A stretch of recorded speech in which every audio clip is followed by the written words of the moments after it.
He sat there in his $4,000 Tom Ford suit, laughing with his shark of a lawyer pointing at the empty chair beside his wife. This doesn't look good.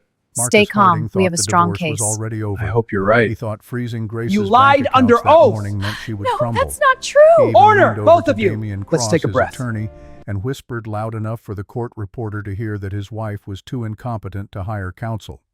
But Marcus forgot one crucial detail about Grace's past. Specifically, who gave birth to her. When those courtroom doors swung open and she walked in, the smirk didn't just vanish from Marcus's face. The color drained from his entire existence. The air inside courtroom 4B of the San Francisco County Courthouse was stale, smelling faintly of floor wax and old case files. It was the scent of ending things. For Marcus Harding, however, the atmosphere smelled like victory. He adjusted the cuffs of his bespoke suit, leaning back in the leather chair at the plaintiff's table. His Cartier tank watch caught the harsh fluorescent light as he checked the time. 9:05. She was late. Grace sat alone at the defense table across the aisle. She looked smaller than Marcus remembered, though that might have been the effect of isolation. The charcoal gray dress she wore was 8 years old, purchased back when they still shopped together, back when he pretended her opinion mattered. Her hands were folded neatly on the scarred oak table, fingers interlaced so tightly her knuckles had gone white. There were no stacks of files in front of her, no paralegals whispering strategy, no pitcher of ice water, just Grace staring straight ahead at the empty judge's bench, her jaw set in a way that might have looked like dignity if Marcus hadn't known better. He knew it was fear. Beside Marcus sat Damian Cross, senior partner at Cross Miller, and Hayes, known in San Francisco legal circles as the Closer. He didn't just win divorce cases. He obliterated the opposition until there was nothing left but favorable settlements and broken spirits. Damian smoothed his Ralph Lauren purple label tie, crimson silk, that cost more than most people's monthly rent. His eyes scanned the docket with the boredom of a predator who'd already eaten.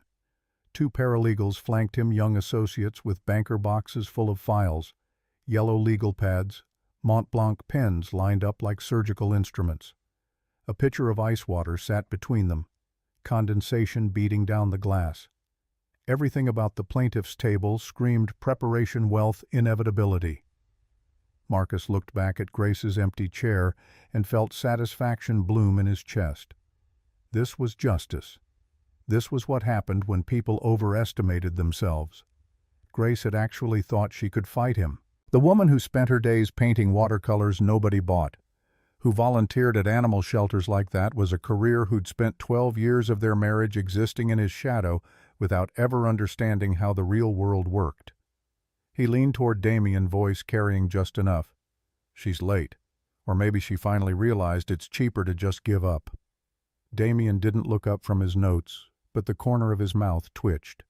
It doesn't matter if she shows Marcus. We filed the emergency motion Monday, freezing the joint assets. No access to liquidity means no retainer.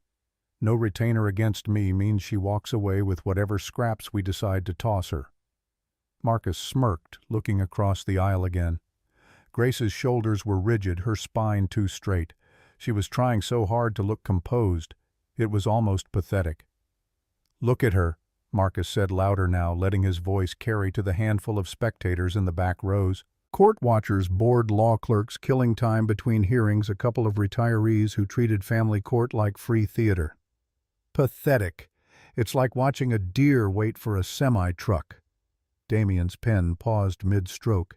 His voice dropped to a murmur that somehow felt like a warning. Focus. Judge Porter is a stickler for decorum. Let's get this done quickly. I have a lunch reservation at Quint's at 1. Marcus waved a dismissive hand. Don't worry, Damian. By 1 o'clock I'll be a free man and she'll be looking for a studio apartment in Oakland. The spectators shifted in their seats. One of them, an older woman with a canvas tote bag, frowned. Nobody spoke up. This was theater, not justice. They were here to watch, not intervene. The bailiff, a heavy-set man named Hernandez who'd seen enough divorces to lose faith in humanity twice over, stood at attention near the judge's chamber door. His uniform was pressed sharp, his expression carved from stone. He'd heard Marcus's comments. Everyone had. But bailiffs didn't editorials. They maintained order. They announced judges. At 9:07, the door behind the bench swung open. All rise. The Honorable Judge Lawrence P. Porter presiding. The room shuffled to its feet. Marcus buttoned his jacket, rolling his shoulders back. This was it. The beginning of the end. Judge Porter swept in black robes billowing behind him. He was a man of sharp angles and short patience, known in the courthouse as the gavel gun for his ruthless efficiency in clearing his docket. 18 years on the bench had given him the ability to spot bullshit from across a crowded courtroom, and he didn't tolerate it. He took his seat, adjusted his wire-rimmed glasses, and peered down at the parties with the expression of someone who'd already decided this would take 15 minutes maximum. "Be seated." The room obeyed. Marcus settled back into his chair, feeling the expensive leather conform to his weight. Power. Control. This was his world. Judge Porter opened the file in front of him, marked in bold type, Case 24-CV-4782, Harding versus Harding. We are here for the preliminary hearing regarding division of assets and petition for spousal support in the matter of Harding versus Harding. His eyes moved to the plaintiff's table. "Mr. Cross, good to see you again." Damien stood smoothly, every movement calculated for maximum professional impact. "And you, Your Honor, we are ready to proceed." The judge's gaze shifted to the defense table. His frown deepened, the kind that came from genuine concern rather than irritation. "Mrs. Harding, I see you are alone. Are you expecting counsel?" Grace cleared her throat.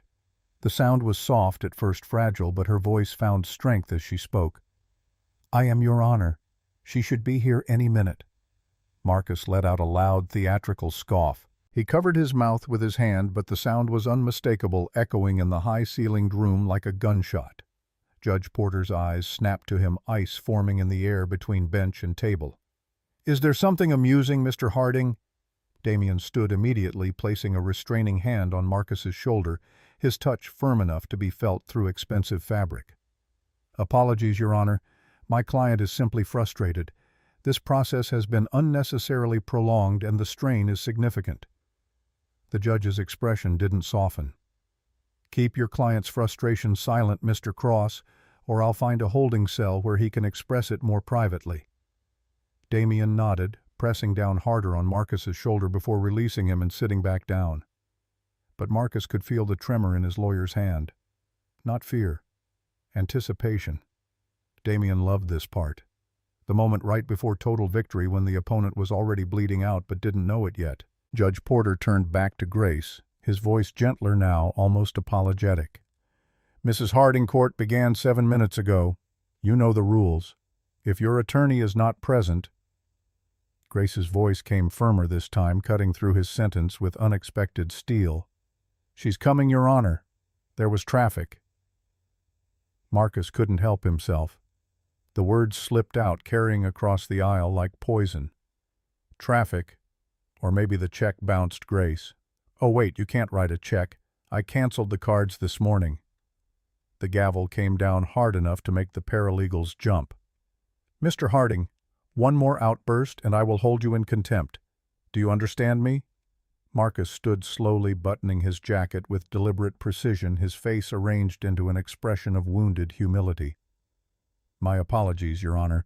I want to be fair here." He turned to face Grace, directly meeting her eyes across the distance between their tables. She didn't look away. That surprised him. She should have been crying by now. She should have been broken. "My wife is clearly confused. She doesn't understand the complexity of the law. She has no income, no resources." He let the words hang there, making sure everyone in the courtroom understood exactly what he was saying. Grace Sullivan was nobody. Grace Sullivan had nothing. Grace Sullivan was wasting everyone's time. "I offered her a generous settlement last week, $75,000 and the 2019 Honda Accord." He paused, timing it perfectly. She refused. His voice dropped, taking on a tone of regretful sympathy that didn't reach his eyes. "I tried to help you, Grace, but you insisted on playing games. Now look at you, sitting there with nothing." The spectators were dead silent now, every eye in the courtroom fixed on the unfolding drama. Marcus fed on their attention, let it fuel the cruelty in his next words. "You don't have a lawyer because nobody wants a charity case." One of the paralegals whispered something to her colleague. The older woman with the canvas bag shook her head slowly. Grace's hands tightened on the table, but her face remained eerily calm, her eyes never leaving the mahogany doors at the back of the courtroom. Judge Porter's voice cracked like a whip. "Mr. Cross, control your client or I will do it for you." Damien stood, his professional composure perfect, but there was calculation in his eyes. He was using Marcus's outbursts, letting them paint Grace as the confused, helpless wife who couldn't even manage to hire representation. It was brutal. It was effective.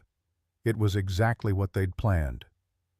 "Your Honor, while my client's passion is regrettable, his point is valid. We are wasting the court's valuable time." He gestured to the files in front of him, thick binders that represented months of meticulous preparation.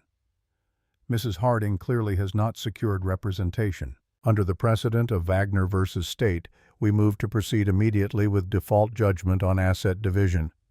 She has had 4 months to prepare." Judge Porter looked at Grace. He looked tired suddenly, as if this scene had played out 1,000 times before, and he knew how it ended. The unprepared spouse, the aggressive attorney, the inevitable capitulation. "Mrs. Harding, Mr. Cross is technically correct. The court's time is valuable. If you cannot produce an attorney right now, I have to assume you are representing yourself pro se." He leaned forward, his voice taking on a note of genuine concern. "And given the complexity of the forensic accounting involved in your husband's estate, that would be ill-advised." Grace's eyes remained fixed on those double doors, as if she could will them to open through sheer force of concentration. "I am not representing myself, Your Honor." Her voice was steady, despite the tremor Marcus could see running through her shoulders. "Please, just 2 more minutes. She's coming." Marcus laughed. The sound came out harsh and barking cruelty disguised as disbelief. "She's stalling. She's got nobody." He gestured dismissively, playing to the gallery now. "Her father was a plumber. Her friends are yoga instructors.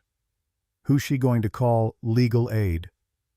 The laugh that followed was designed to humiliate, to reduce Grace to nothing more than a punchline.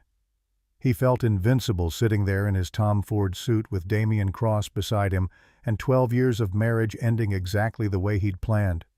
He looked at Grace, the woman he'd vowed to love and cherish, and saw only an obstacle he was about to crush. "I wanted to be kind, Your Honor. I really did." His voice took on a patronizing tone, the kind reserved for children and simpletons. "But Grace is, well, she's a dreamer. She paints watercolors. She volunteers at animal shelters." He shrugged, the gesture dismissive and final. "She doesn't understand ROI or equity positions. I did everything to protect our future while she played with puppies."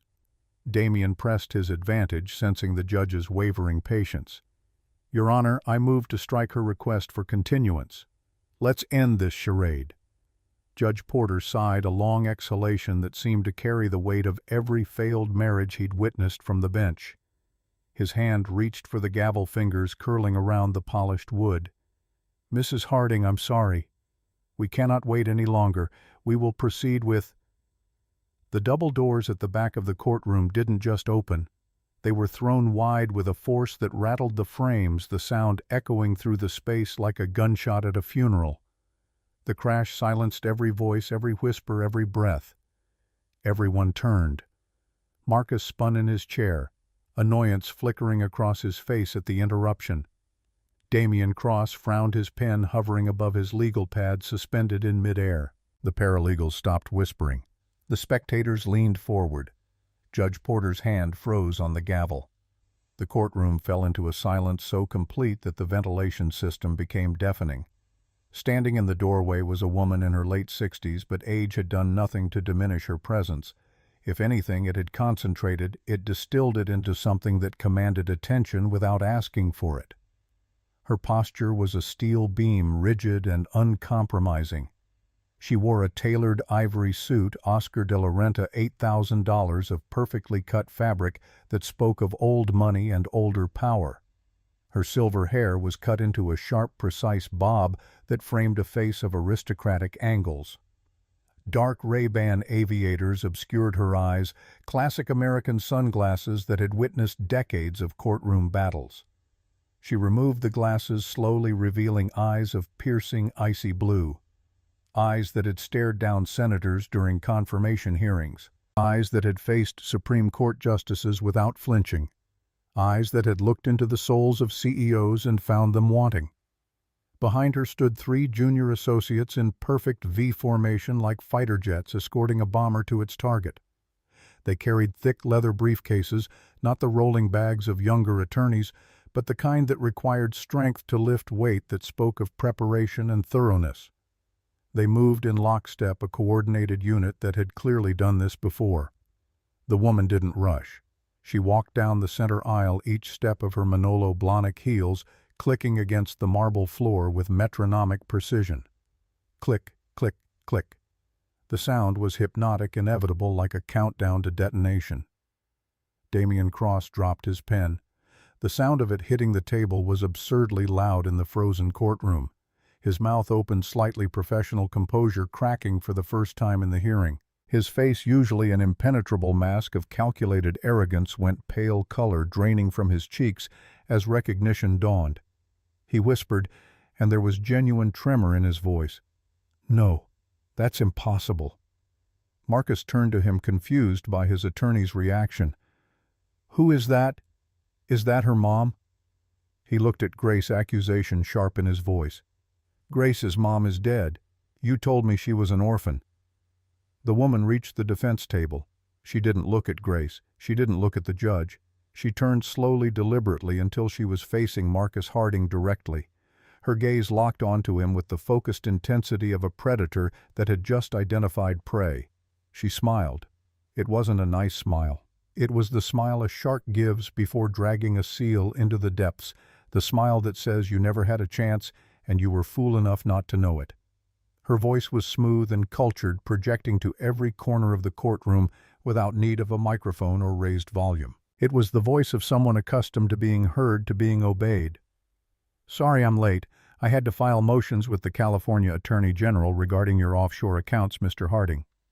She paused, letting the words sink in, watching Marcus's face begin to process what she'd just said. "Listing all your Delaware and Nevada shell companies took longer than expected." Marcus froze, every muscle in his body going rigid. The confidence drained from his expression, replaced by something that looked disturbingly like fear. Judge Porter leaned forward, his eyes wide with a mixture of surprise and sudden sharp interest. "Counselor, state your name for the record." The woman placed a gold-embossed business card on the stenographer's desk with precise deliberation. She turned to face the bench, her posture perfect, her presence filling the room like floodwater rising. "Katherine Aldridge, Your Honor, Senior Managing Partner at Aldridge and Crane of Washington, D.C. Her voice was clear, carrying easily through the suddenly electric air. "I am entering my appearance as counsel for the defendant Grace Sullivan." She paused, letting that information settle before delivering the final blow. "I am also her mother." The silence that followed was absolute. It was the kind of silence that follows a bomb blast when the ears are still ringing and the brain is still trying to process what just happened. Marcus blinked rapidly, his mind racing to reconcile what he was hearing with what he thought he knew. "Mother." The word came out strangled, disbelieving. "Grace, you said your mother was... you said she was gone." Grace finally looked up from the table. Her eyes were wet, but her chin was high, her voice steady when she spoke. "I said she was gone from my life, Marcus. I didn't say she was dead." Her voice broke slightly on the last word, emotion pushing through carefully maintained composure. "We were estranged until yesterday." Katherine Aldridge's voice rolled across the courtroom like distant thunder, calm and inexorable. "Estranged.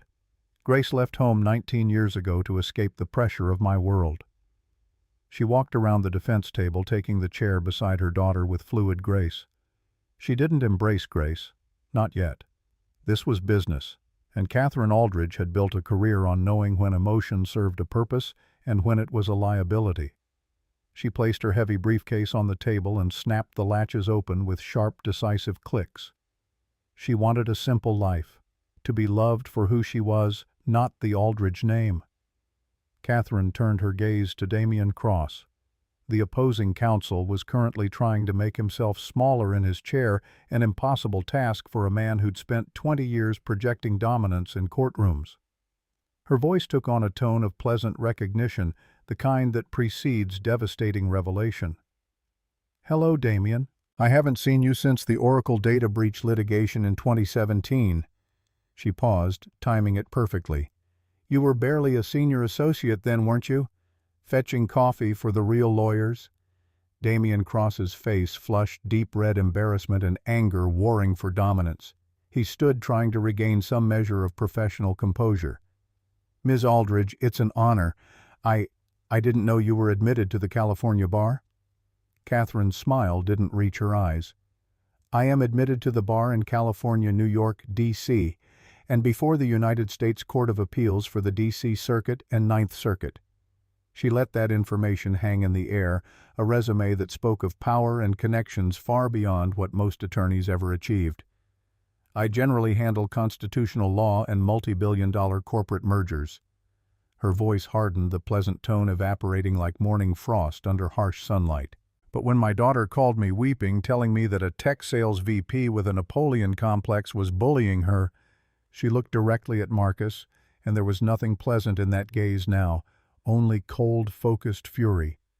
"I decided to make an exception." Marcus shot to his feet, his chair scraping loudly against the floor. "Objection. Personal attack. Who does she think she is?" Judge Porter's voice cracked through the courtroom like a whip. "Sit down, Mr. Harding. Now."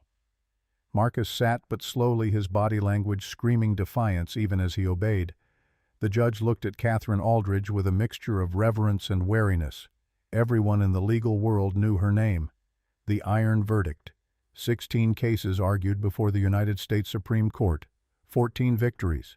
She was the attorney. Other attorneys told stories about the legend who proved that brilliance and preparation could overcome any opponent. Judge Porter's voice was respectful when he spoke, a marked change from his earlier impatience. "Ms. Aldridge, while your reputation precedes you, we are in the middle of a hearing regarding asset division. Mr. Cross has filed a motion for default judgment." Katherine's response was calm, almost amused. "Yes, I saw that motion, Your Honor." A small smile played at the corners of her mouth. It was cute. Sloppy, but cute. She stood walking toward the bench with measured steps. She handed a thick stack of documents to the bailiff, who passed them up to the judge. She dropped a duplicate stack onto Damien Cross's desk with enough force to make the wood shudder under the impact. The thud echoed through the silent courtroom. Damien flinched, staring down at the documents like they might explode. His hands trembled slightly as he reached for the top page. Katherine's voice took on the tone of a professor lecturing a particularly slow student. "Mr. Cross claims my client has no assets and no representation. That is now moot." She gestured to the documents in front of the judge. "Furthermore, Mr. Harding claims that the assets in question, the Noe Valley, home, the Tahoe cabin, and the TechCore stock portfolio are his sole property, protected by a prenuptial agreement signed 12 years ago." Marcus shouted from his seat, unable to contain himself. "That prenup is ironclad. She gets nothing. She signed it." Katherine removed her Ray-Bans again, fixing Marcus with a stare that could have frozen boiling water.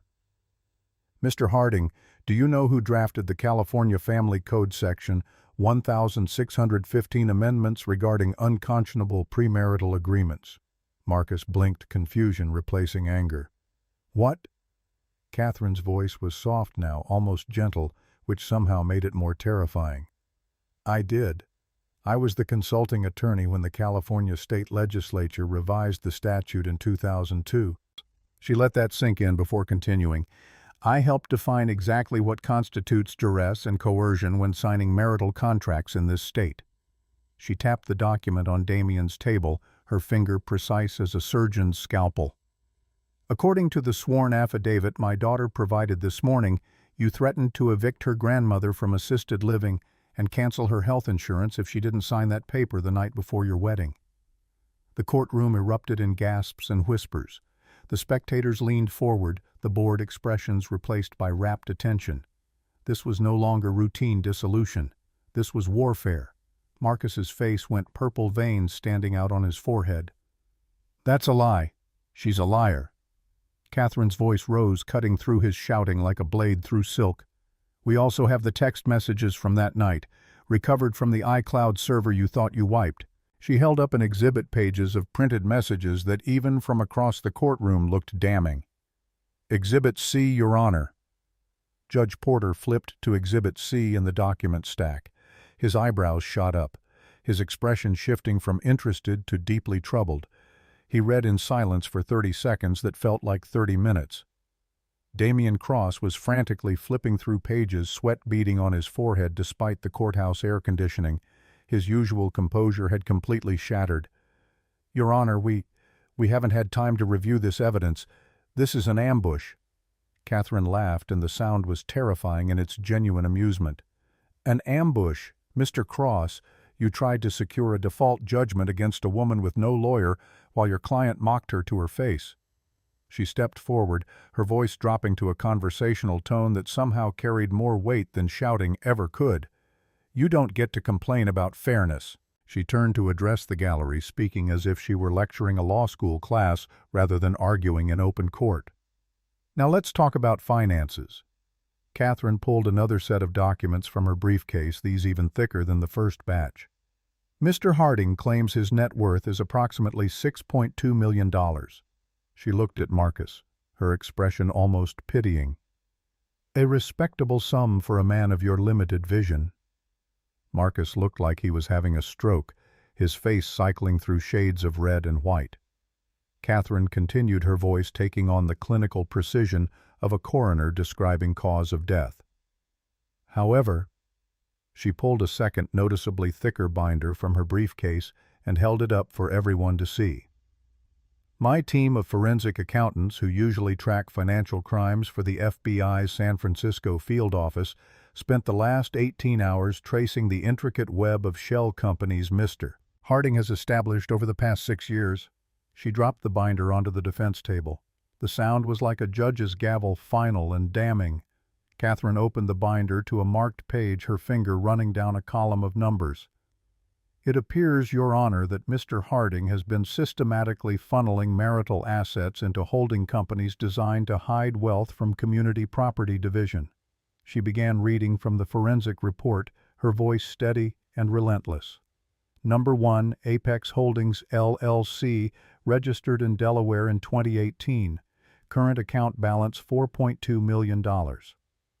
Marcus's face went from red to ashen. "Number 2, MH Ventures, LLC, registered in Nevada in 2019. Current account balance $3.8 million. Damian Cross had stopped pretending to read his copy of the documents. He was staring at his client with an expression that mixed horror and fury. "Number 3, a cryptocurrency wallet containing 42 Bitcoin purchased through U.S. exchanges between 2020 and 2022. Current market value $2.6 million. The spectators were whispering now, the numbers too large to process in silence. "Number 4, a secondary brokerage account at Morgan Stanley in New York, established under his mother's maiden name, Castellano. $7.1 million in index funds." Katherine paused, looking directly at Marcus. "Total undisclosed assets, $17.7 million. She turned back to the judge. "Combined with his disclosed assets of $6.2 million, we have a total marital estate of $23.9 million.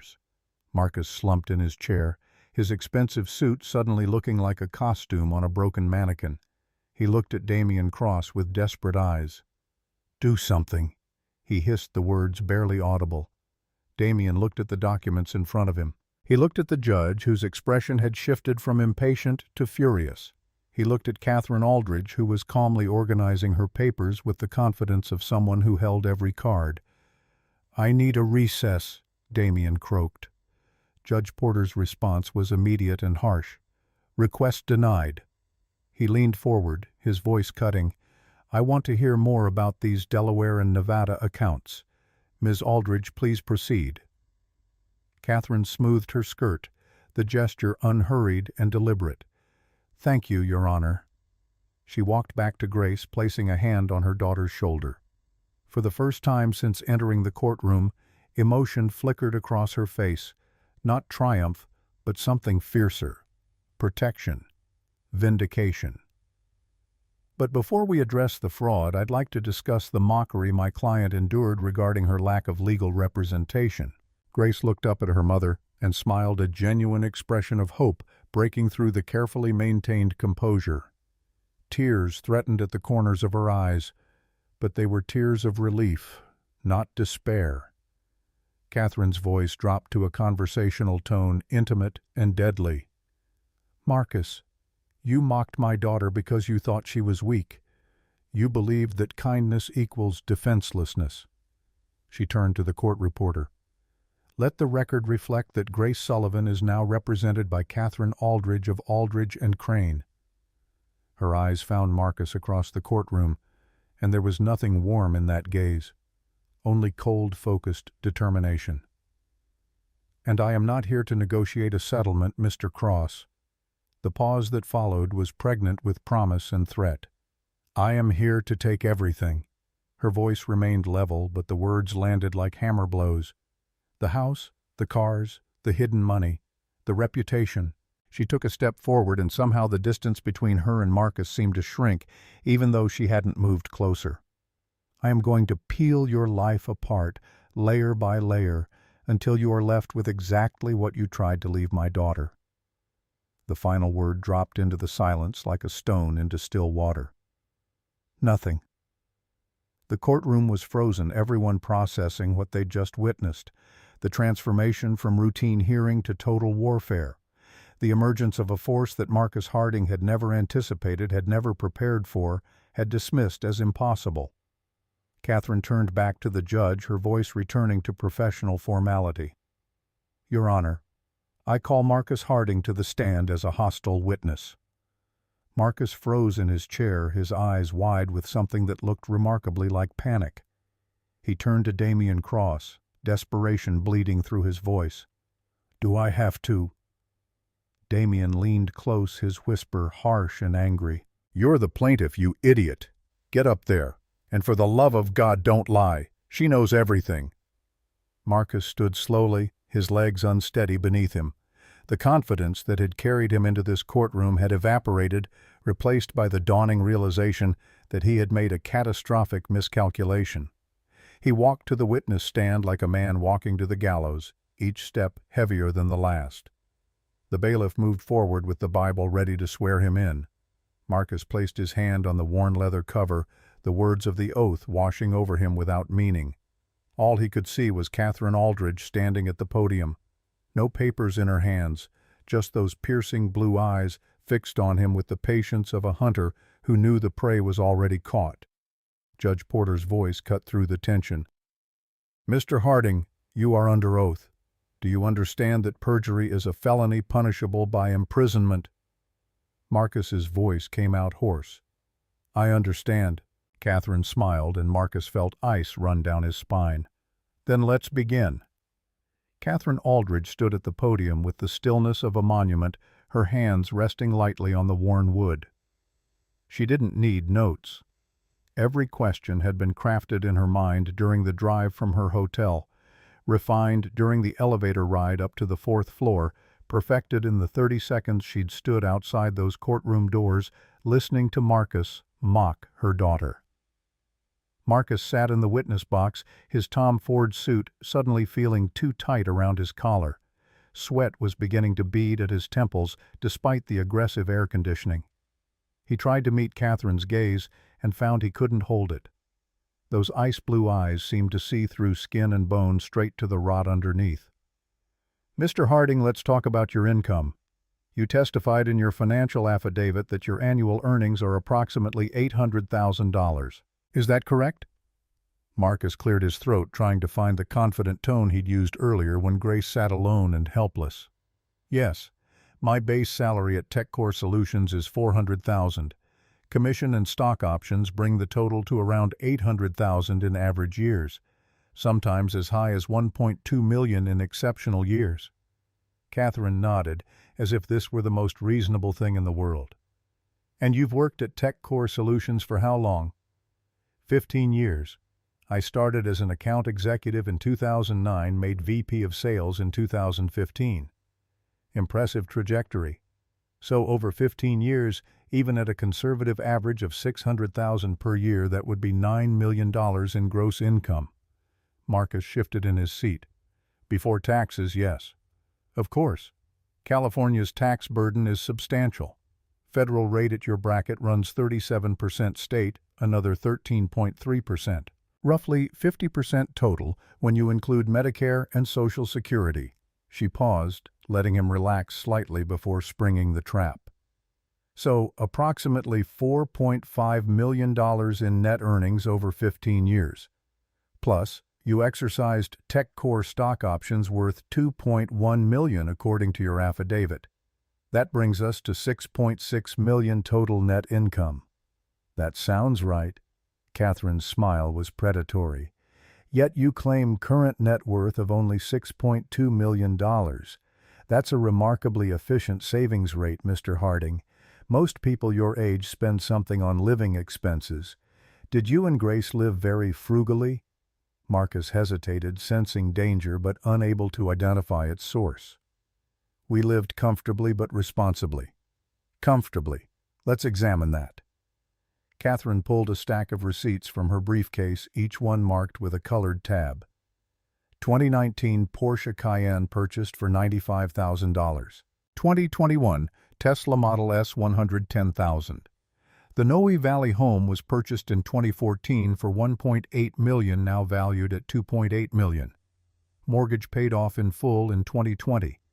The Tahoe cabin was purchased with cash in 2018 for $850,000. She wasn't asking questions anymore. She was building a case, brick by brick. Annual country club membership dues $18,000. Wine club subscriptions totaling $6,000 yearly. A leased office space for your consulting work, $36,000 annually. 2 Hawaii vacations every year at the Four Seasons, approximately $25,000 combined. She looked up from her papers. Should I continue, or would you like to explain how someone earning $600,000 per year after taxes bringing home $300,000 managed to spend lavishly while also accumulating $6.6 million in savings?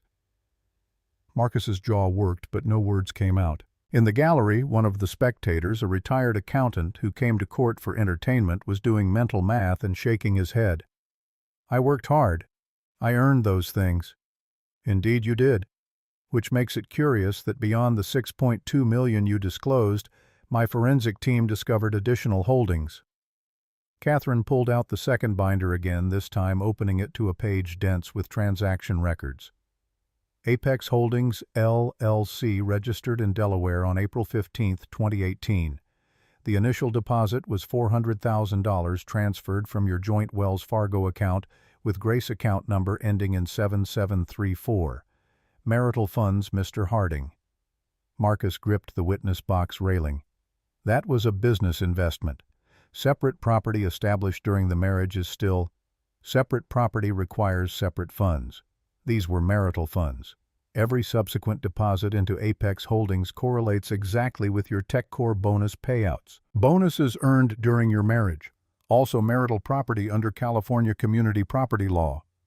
She turned a page, her finger tracing down a column of dates and amounts.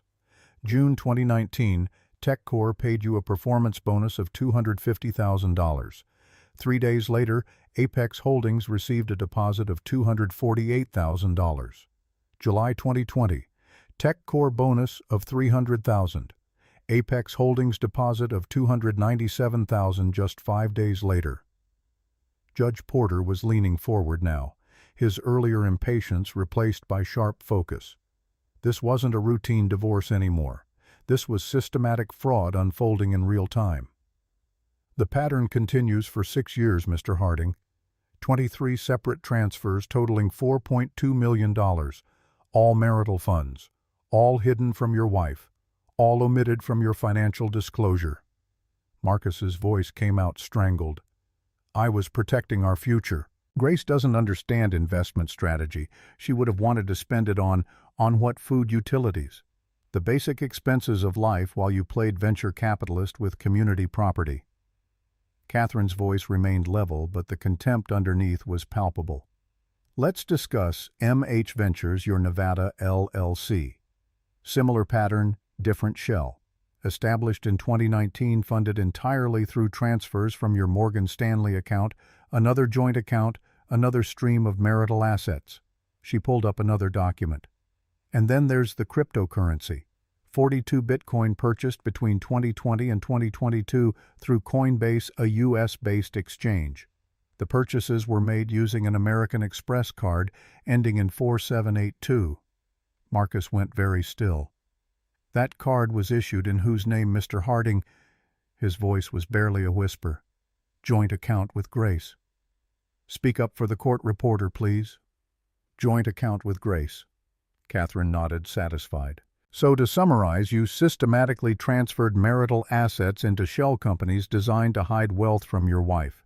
You used joint credit cards to purchase cryptocurrency without her knowledge. You established brokerage accounts under your mother's maiden name to further obscure assets. She paused, letting the weight of it settle over the courtroom. And this morning, you signed a financial affidavit under penalty of perjury, claiming your net worth was only $6.2 million. That document is notarized, dated, and filed with this court. Judge Porter's voice cut through the tension. Mr. Harding, did you disclose the existence of Apex Holdings MH Ventures, the Bitcoin wallet, or the Castellano brokerage account on your financial affidavit? Marcus looked at Damian Cross, desperate for guidance. His attorney was staring at the table, one hand covering his face. No help was coming from that quarter. Those are business investments. I didn't think they were relevant to. It's a yes or no question, Mr. Harding. No, I didn't disclose them. The judge made a note on his legal pad, the pen scratching loudly in the silence. Katherine shifted her stance, the movement drawing every eye back to her. Let's move to a different topic, Mr. Harding. On March 14th of this year, you purchased a condominium at 233 Wabash Avenue in Chicago. Purchase price $680,000. Correct. That was an investment property. Strange investment. According to utility bills, internet service records, and deliveries tracked to that address, the property has been continuously occupied for the past 14 months. She pulled out another exhibit, this one a stack of bills and statements. The occupant is Ms. Vanessa Chen, age 29. She works at TechCore Solutions as a marketing coordinator. Her supervisor is... Katherine looked up, eyebrows raised in false curiosity. Who is her direct supervisor, Mr. Harding? Grace sat at the defense table, her hand pressed to her mouth. The color had drained from her face. This was new information. Katherine had kept this revelation from her daughter until this moment, knowing the genuine shock on Grace's face would be more powerful than any rehearsed reaction. I'm her manager, but Vanessa is a colleague. I helped her find affordable housing when she relocated for work. How generous. And the Tiffany diamond bracelet purchased on May 18, 2023 for $47,000, was that also for work relocation assistance? Damian Cross stood, his voice desperate. Objection, Your Honor. Relevance. California is a no-fault divorce state. Infidelity doesn't impact asset division. Judge Porter's response was immediate and cold. It's relevant when marital funds were used to purchase the bracelet and house the affair partner. Overruled. Answer the question, Mr. Harding. Marcus's hands were shaking now. I don't recall that purchase. Katherine held up an American Express statement, the relevant line highlighted in yellow. American Express Platinum card ending in 4782. The joint card with Grace. May 18, 2023. Tiffany and Company, New York. $47,340. She pulled out a second document.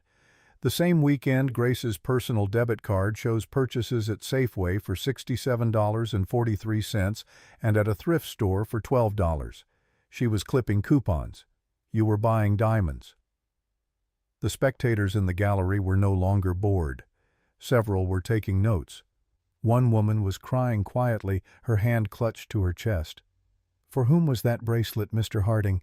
I don't remember. You don't remember spending $47,000?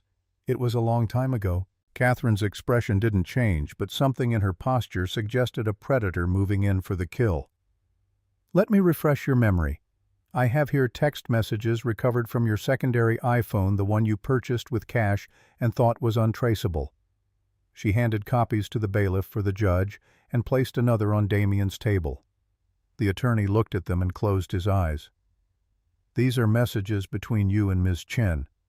May 19, 2023, the day after the bracelet purchase. Vanessa writes, "It's beautiful. I can't believe you spent so much." Your response, "You deserve everything. Just a few more months and we'll be free." Grace made a small sound somewhere between a gasp and a sob. Katherine reached back without looking and squeezed her daughter's hand. "But that's not all, Mr. Harding. There are also messages between you and a woman named Taylor Brooks, flight attendant for United Airlines. The relationship began in January of this year." Marcus's face went from pale to gray. "I'd like to read a few excerpts for the court. February 14th, Valentine's Day. Marcus to Taylor. V thinks I'm in Seattle for work. Can you get overnight layover at the Fairmont? Taylor to Marcus. March 3rd. When are you leaving your wife? You promised after the divorce you'd be free." She looked up from the papers, her voice taking on a tone of clinical detachment. March 10th. Marcus to Taylor. Grace won't even know what hit her. My lawyer is a killer. A door at the back of the gallery opened. Vanessa Chen stood there dressed in a modest navy dress, her face a mask of shock and pain. She'd been subpoenaed to appear, but hadn't known why until this moment. She looked at Marcus, something breaking in her eyes, then turned and walked out. The door closed behind her with a finality that echoed through the courtroom. Katherine continued relentless. "So, to clarify, Mr. Harding, you maintained a 2-year relationship with Vanessa Chen, housing her in a Chicago condominium purchased with marital funds while simultaneously conducting an affair with Taylor Brooks, promising her you'd leave your wife." She turned to Judge Porter. "Meanwhile, Grace, whom you disparaged as irrelevant, was teaching free art classes to underprivileged children and volunteering 20 hours weekly at the San Francisco Animal Shelter. But she's the one who didn't contribute to the marriage." Marcus exploded, years of carefully maintained facade shattering under pressure. "She didn't contribute. I supported her for 12 years while she played artist. She didn't attend company events because they felt fake. She didn't network because she didn't like schmoozing. She was a liability." His voice rose, control evaporating. "I closed multi-million-dollar deals while she painted pictures nobody bought. Vanessa respected me. She appreciated what I built. She understood my world." Katherine let him rant, watching the judge's expression harden with each word. Sometimes the best cross-examination was simply giving someone enough rope. "So yes, I found someone who understood ambition, someone young and driven who didn't criticize my hours or my goals, and when I met—" He stopped abruptly, realizing his mistake. "When you met who, Mr. Harding?" Silence. "You were about to say when you met someone else, weren't you? A third woman?" Marcus stared at his hands. Katherine pulled another exhibit from her seemingly bottomless briefcase. "Your Honor, I'd like to enter Exhibit M. Text messages between Mr. Harding and Taylor Brooks, specifically messages where he references other relationships." She read from the printed pages. "Taylor to Marcus, April 2nd. Does Vanessa know about me? Marcus to Taylor. What she doesn't know won't hurt her. You're the one I really want." Another message. Taylor to Marcus, April 15th. "I saw the charges for the Miami hotel. Who were you with? Marcus to Taylor, client dinner. You're being paranoid." Katherine looked at the bank statements attached to the exhibit.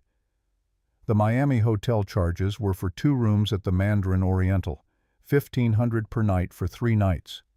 But according to your TechCore expense reports, you had no client meetings in Miami that week. She turned a page. However, United Airlines records show Taylor Brooks had a layover in Miami those exact dates. The courtroom was completely silent. Even the court reporter had stopped typing, caught up in the unfolding destruction. "How many women, Mr. Harding?" That's not relevant. How many times did you use marital funds to support extramarital affairs? This is harassment. Judge Porter's gavel came down hard. Answer Ms. Aldridge's questions, or I will hold you in contempt. How many affairs, Mr. Harding? Marcus slumped in the witness chair, all fight gone. 2. Vanessa and Taylor. And both relationships were ongoing when you filed for divorce? Yes. And both involved expenditure of community property marital assets you then failed to disclose in your financial affidavit? Yes. Katherine gathered her papers with deliberate care, the movement suggesting she was done with him. She walked back to the defense table, placed her hand on Grace's trembling shoulder, and turned to face the judge. No further questions for this witness, Your Honor. Damian Cross had watched his case disintegrate over the past 40 minutes. 20 years of practice had taught him when to fight and when to cut losses. Marcus Harding had just admitted to perjury, fraud, and systematic dissipation of marital assets. The prenuptial agreement was void due to coercion. The hidden accounts were exposed. The affairs were documented with Marcus's own words. Staying on this case meant professional suicide. He stood, his movements stiff and formal. Your Honor, at this time I must respectfully move to withdraw as counsel for the plaintiff. Marcus's head snapped up. What? You can't quit. I paid you a $150,000 retainer. Judge Porter's voice was granite. Mr. Cross, we are in the middle of a hearing. This is highly irregular. Damian chose his words with surgical precision, protecting himself while throwing Marcus to the wolves. Your Honor, an ethical conflict has arisen that makes continued representation impossible. As an officer of the court, I cannot suborn perjury or assist in fraud. Based on testimony my client just gave under oath, my continued representation would compromise my professional obligations. Translation clear to everyone in the room. Marcus lied, got caught, and Damian Cross wasn't going down with him. Marcus lunged from the witness box, grabbing Damian's lapel. You coward, I pay you. You work for me. Bailiff Hernandez moved with surprising speed for his size, grabbing Marcus by the shoulders and forcing him back into the chair. Sit down and shut your mouth or you're going to a holding cell. The threat was real enough to penetrate Marcus's panic. He sat breathing heavily, his tie askew and jacket rumpled. For the first time since the hearing began, he looked small. Judge Porter addressed Damian with ice in his voice. Mr. Cross, I am not granting your withdrawal motion at this time. You will remain seated and ensure your client's rights are protected until this hearing concludes. After that, you may file whatever motions you deem necessary. Damian nodded, his face carefully neutral, and sat down. He moved his chair a visible 3 feet away from Marcus' physical distance, emphasizing the chasm that had opened between attorney and client. Katherine Aldridge stood again, smoothing her Oscar de la Renta suit. Your Honor, since Mr. Harding's counsel remains present, albeit reluctantly, I'd like to address asset division and relief requested. She pulled out a financial summary, copies distributed to the judge and Damian. Based on evidence presented today, $6.2 million in disclosed assets plus $17.7 million in hidden assets equals a total marital estate of $23.9 million. Judge Porter was following along on his copy pen, moving across the page. Under California community property law, Grace is entitled to 50%, approximately $12 million. However, given Mr. Harding's deliberate fraud, breach of fiduciary duty, and dissipation of marital assets on extramarital affairs, I petition for an unequal division. She read from her prepared motion. 70% of total marital estate to Grace Sullivan, $16.7 million. Exclusive use and occupancy of the Noe Valley residence. Sale of the Tahoe cabin with proceeds to Grace, Mr. Harding to pay 100% of Grace's legal fees. Katherine's voice took on a harder edge. My standard hourly rate is $2,800. With forensic accounting expert witnesses and depositions, I estimate final fees between $400,000 and $600,000. Marcus made a choking sound. She continued. Restraining order prohibiting Mr. Harding from contacting Grace except through counsel. Immediate freezing of all accounts pending complete forensic audit. Referral to the San Francisco District Attorney for criminal fraud charges. She placed the motion on the clerk's desk. And finally, Your Honor, I request the court appoint a special master to conduct comprehensive audit of all Mr. Harding's financial activities for the past 10 years. Given the sophistication of the concealment, there may be additional assets yet undiscovered. Judge Porter removed his glasses and cleaned them slowly. When he spoke, his voice carried the weight of 18 years on the bench and deep personal disgust. Mr. Harding, in my career I have witnessed some truly despicable behavior. People fighting over silverware while their children watch, spouses hiding money in coffee cans, but systematic calculated fraud on this scale combined with the arrogance to mock your victim in open court. He shook his head. You came into my courtroom and attempted to weaponize the judicial system to complete your abuse of Mrs. Sullivan. You thought you could steamroll her because she didn't have representation. You were wrong. Marcus stared at the table, unable to meet the judge's eyes. Mrs. Sullivan, I apologize. This court should have protected you from the moment you walked in alone. That it took your mother's arrival to ensure justice is a failure of the system. Grace nodded, tears streaming down her face. Katherine's arm tightened around her shoulders. Judge Porter picked up his pen. I am issuing temporary orders effective immediately. Final judgment will follow after the special master completes his audit, but these orders are binding as of this moment. He began reading from his notes. First, all assets belonging to Marcus Harding Apex Holdings MH Ventures and any other entity he controls are hereby frozen. The only person with access to these accounts is Mrs. Sullivan and her counsel for the purpose of securing marital property. Marcus's head dropped into his hands. Second, Mrs. Sullivan is granted immediate exclusive use and occupancy of the marital residence at 334 Nose Street. Mr. Harding, you have 4 hours to vacate the premises. You may take personal clothing and hygiene items only. If you remove furniture, artwork, or any other property, you will be arrested for contempt. The judge's voice grew harder. Third, Mr. Cross. I am referring today's transcript to the San Francisco District Attorney for potential criminal charges including perjury, wire fraud, and identity theft for forged signatures. I suggest you cooperate fully with their investigation if you value your law license. Damien's response was immediate. Yes, Your Honor. Fourth, Mr. Harding will pay 100% of Mrs. Sullivan's legal fees. Ms. Aldridge, your rate is noted. Given the complexity of this case, I expect that bill will be substantial. Katherine's smile was professional and cold. Very substantial, Your Honor. Fifth, restraining order issued. Mr. Harding may not contact Mrs. Sullivan directly. All communication must go through attorneys. Violation will result in arrest. Judge Porter looked at the paperwork in front of him. Sixth, I am appointing Martin Chen of Chen and Associates as special master to conduct forensic audit of all Mr. Harding's financial activities. Mr. Chen has 90 days to complete his investigation. His fees will be paid from Mr. Harding's assets. The gavel came down with finality. Court is adjourned. Mr. Harding, I suggest you start packing. The bailiff stood. All rise. The courtroom scrambled to its feet as Judge Porter exited through his chamber's door. The moment it closed behind him, chaos erupted. The spectators surged forward, voices raised in excited chatter. The court reporter was already printing copies of the transcript for the clerk's office. Marcus sat frozen in the witness box, his world imploding around him. In 4 hours he'd gone from confident victor to potential felon with nowhere to live. He looked at Grace sitting at the defense table with Katherine beside her. His wife stood straighter now. The weight that had pressed down on her shoulders when she walked in alone was gone. She wasn't crying anymore. She looked free.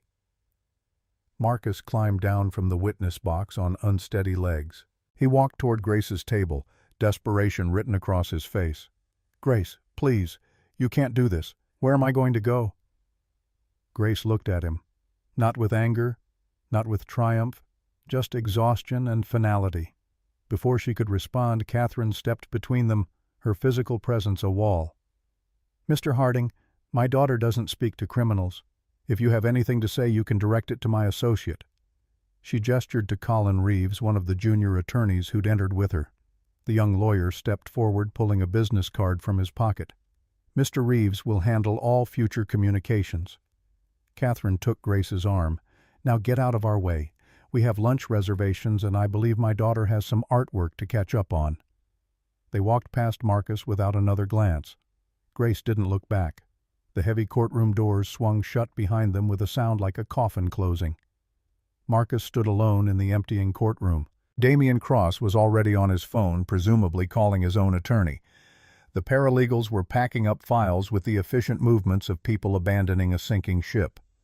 The spectators filtered out, several of them glancing back at Marcus with expressions ranging from pity to satisfaction. He pulled out his phone, looking at the screen as if it might offer salvation. His contact list was full of colleagues, clients, drinking buddies, nobody he could call for help, nobody who would care that his life had just collapsed. The screen lit up with a notification.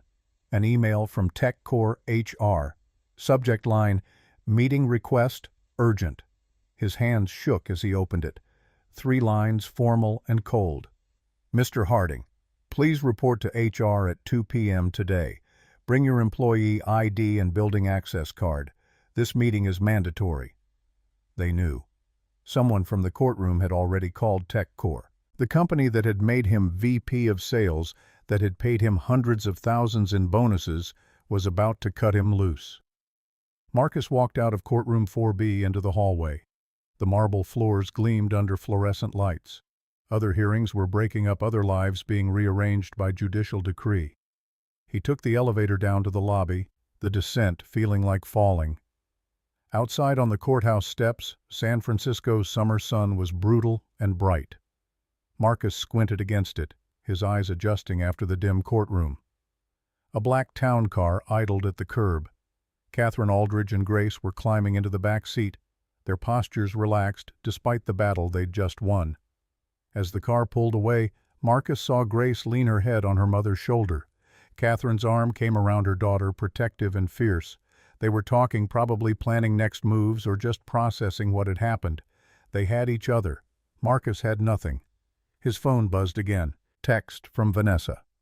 "Don't ever contact me again." Another buzz. "Taylor, just saw the court transcripts online. You're disgusting." The courthouse steps suddenly felt too exposed. Marcus descended quickly, heading for the parking garage where his Porsche waited. At least he still had the car for the next 4 hours. After that, who knew what Katherine Aldridge would come for next? He drove to the No Valley house on autopilot, the streets of San Francisco blurring past. The Victorian home he'd purchased 12 years ago, that he'd paid off early to prove his financial acumen, that he'd been so proud to own in one of the city's most desirable neighborhoods. He had 4 hours to pack clothing and toiletries. 4 hours to grab what he could before losing access to his own home. The house was quiet when he entered, the silence oppressive after the chaos of the courtroom. Grace's studio was on the second floor, the door half open. He could see her easel, a painting in progress showing the Golden Gate Bridge emerging from fog. Simple, beautiful work that nobody would pay serious money for. Or so he'd always told her. Marcus went to their bedroom, his bedroom now, he supposed, and pulled a suitcase from the closet. He began throwing clothes inside without bothering to fold them. Suits that cost thousands of dollars, shirts from boutique haberdashers, shoes from Italian craftsmen. All of it suddenly feeling like costume jewelry, expensive but worthless. His phone buzzed constantly. Emails from colleagues who'd heard rumors. A call from his mother asking if it was true. A message from the country club about overdue dues. The walls were closing in. He finished packing in 90 minutes. 2 suitcases of clothes, a toiletry bag, his laptop and charger. Everything that represented 12 years of marriage fit into 3 pieces of luggage. Marcus loaded the bags into his Porsche and sat in the driver's seat, engine idling. He had nowhere to go. The Chicago condo was in Vanessa's name. Now she'd changed the locks by now for certain. Hotels were expensive, and with his accounts frozen, his credit cards wouldn't work much longer. His phone rang. The TechCore HR number. "Mr. Harding, this is Jennifer Wu from Human Resources. We need to move your meeting to 4 p.m. Please don't be late." The extra 2 hours felt like a stay of execution.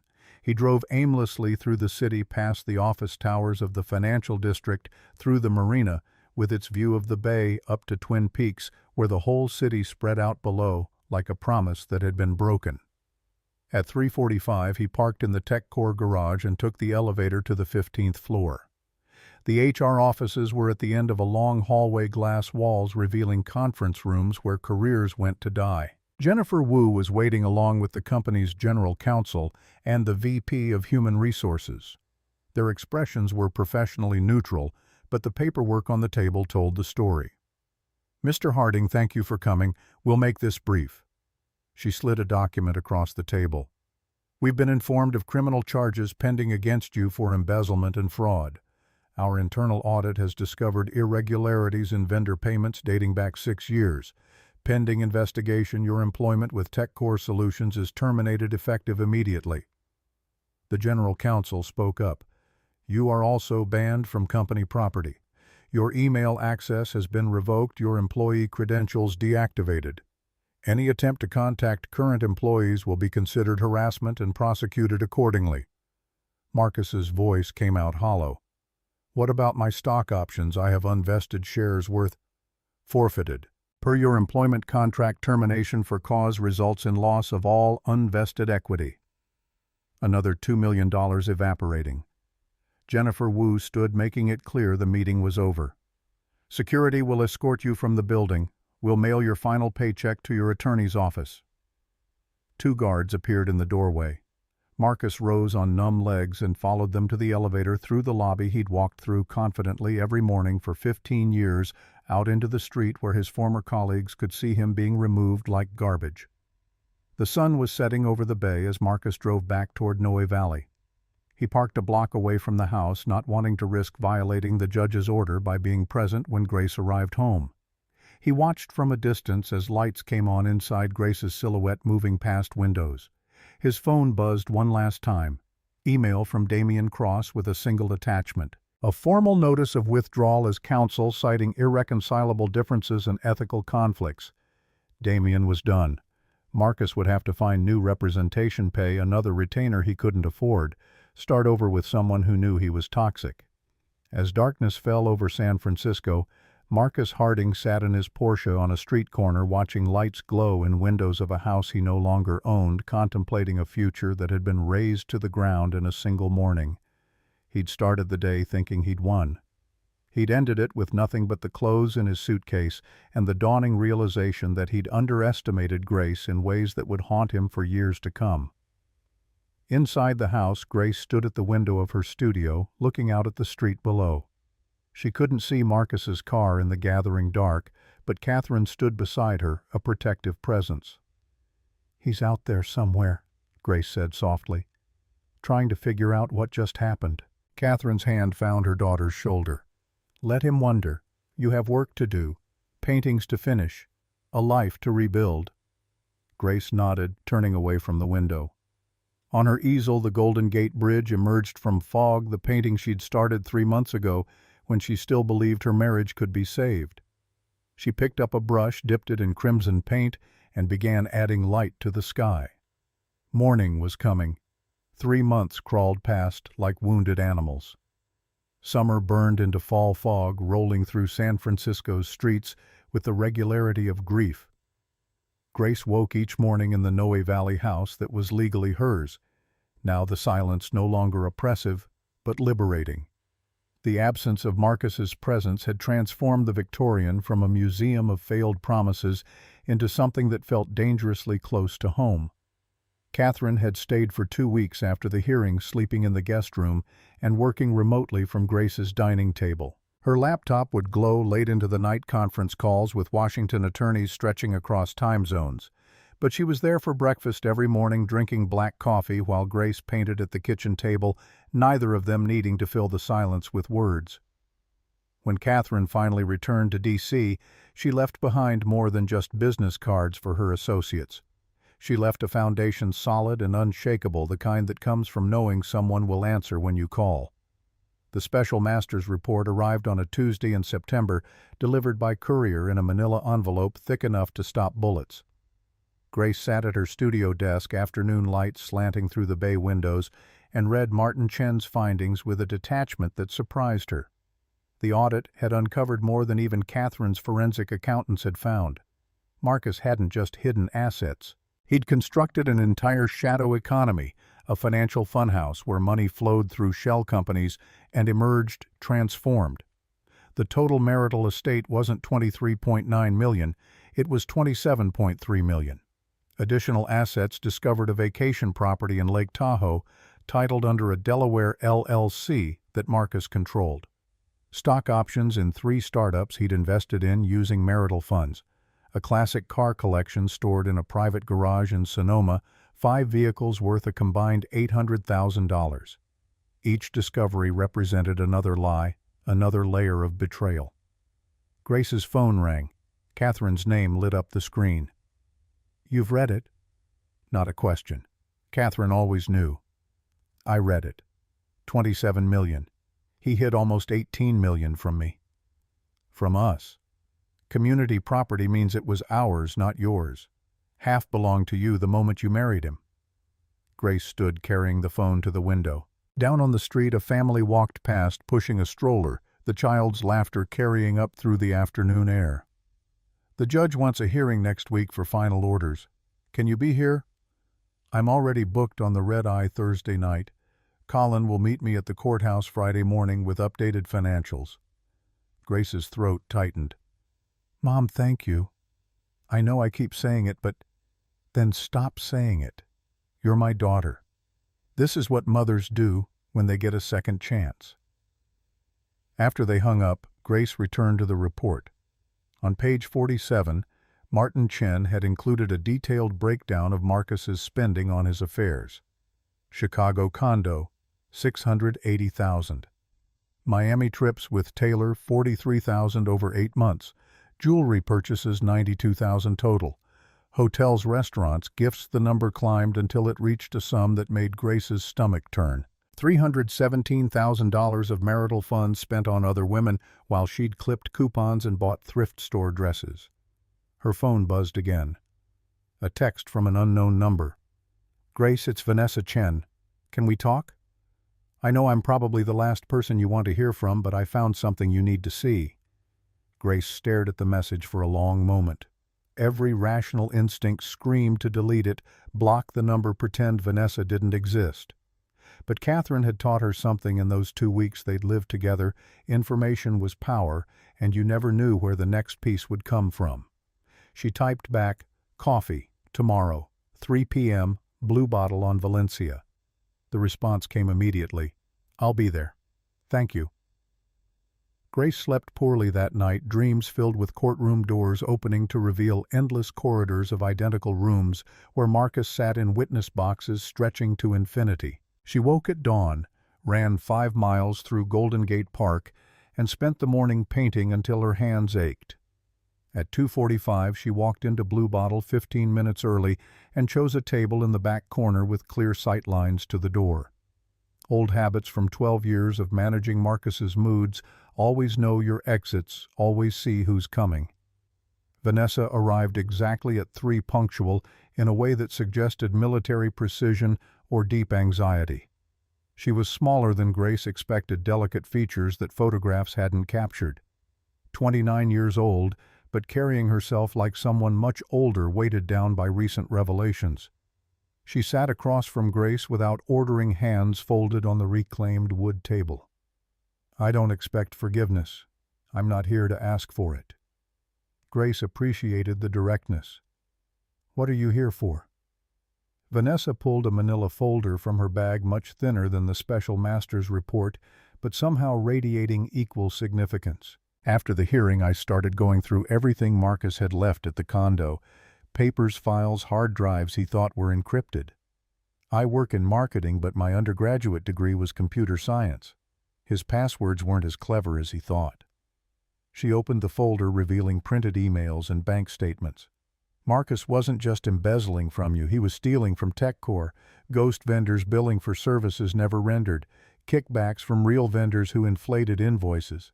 He had 2 other executives involved. They split the take 3 ways." Grace's pulse quickened. "How much?"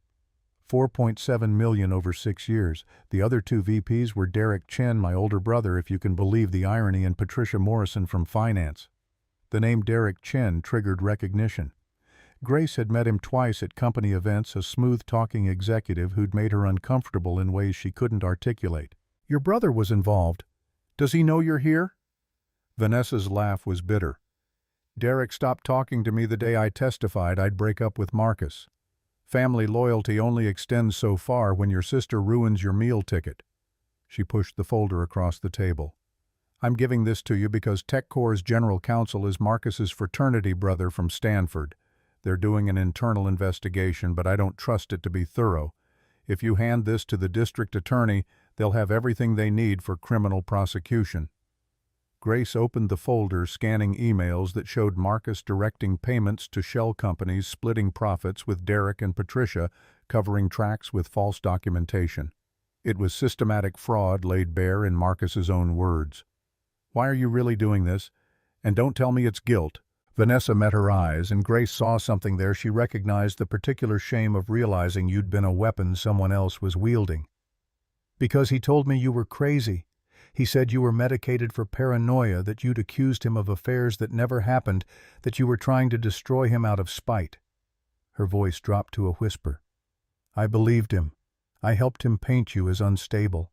And then I sat in that courtroom and watched your mother dismantle every lie he'd ever told, and I realized I'd been dating a sociopath who was using me the same way he used everyone." Grace studied the younger woman across the table. Vanessa's hands were shaking slightly, her composure cracking around the edges. "He told you I was crazy, and you never thought to verify it. I was 27 when we met. He was my boss, successful and charming and interested in me. I wanted it to be real so badly I ignored every red flag." It wasn't an excuse, but it was honest. Grace took the folder. "I'll give this to the DA. And Vanessa, get therapy. Not because you're broken, but because you're going to need help untangling what was real from what he made you believe."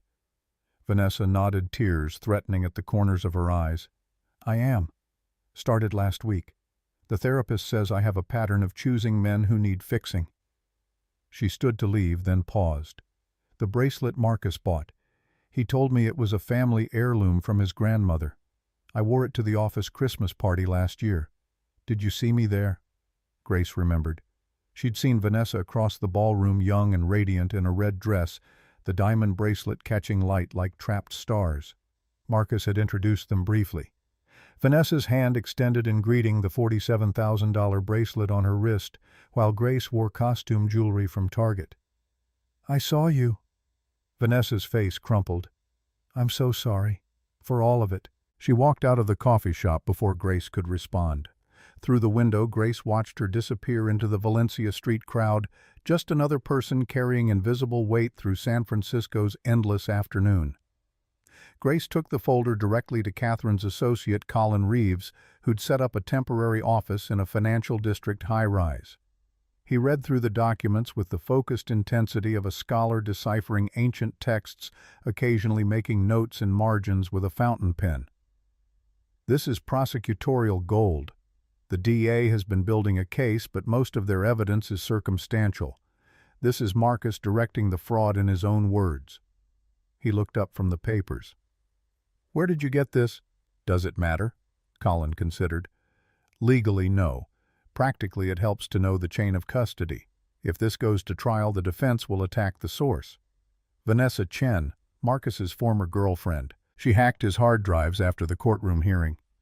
Colin's eyebrows rose, but he recovered quickly. Unauthorized access to someone's computer is technically illegal, but since Vanessa isn't law enforcement and handed this to you as a private citizen who then voluntarily provided it to authorities, it's probably admissible. Gray area, but workable. He gathered the documents. "I'll have this to the DA by end of business today. They'll likely want to interview you and possibly Vanessa. Are you prepared for that?" "I'm prepared for whatever it takes to make sure Marcus faces consequences." Friday morning arrived wrapped in fog, the kind that turned the city into a ghost of itself. Grace met Katherine outside the courthouse at 8:30, her mother arriving with the punctuality of someone who treated time as a weapon. Katherine wore navy this time, a shift from her courtroom ivory. power color for closing arguments she'd explained over breakfast. They rode the elevator in silence, both understanding that words were unnecessary when the outcome was already written in legal precedent and Marcus's own stupidity. Courtroom 4B looked smaller than Grace remembered. The spectator section was more crowded. Word had spread about the case law students and journalists filling seats to witness the conclusion. Marcus sat at the plaintiff's table with a new attorney, a nervous-looking man named Gerald Hopkins, who'd taken the case because he needed the money and didn't yet know better. Marcus had lost weight. His Tom Ford suit hung looser, and his skin had taken on the gray pallor of someone sleeping poorly and eating worse. When Grace walked in with Katherine, his eyes followed them with an expression somewhere between hatred and desperate longing. Judge Porter took the bench at 9 sharp. "We're here for final orders in Harding versus Harding. I've reviewed the special master's report. Mr. Hopkins, does your client dispute any of the findings?" Gerald Hopkins stood, hands trembling slightly. "Your Honor, my client maintains that some of these assets were separate property acquired before marriage or through which assets specifically." Hopkins shuffled papers clearly out of his depth.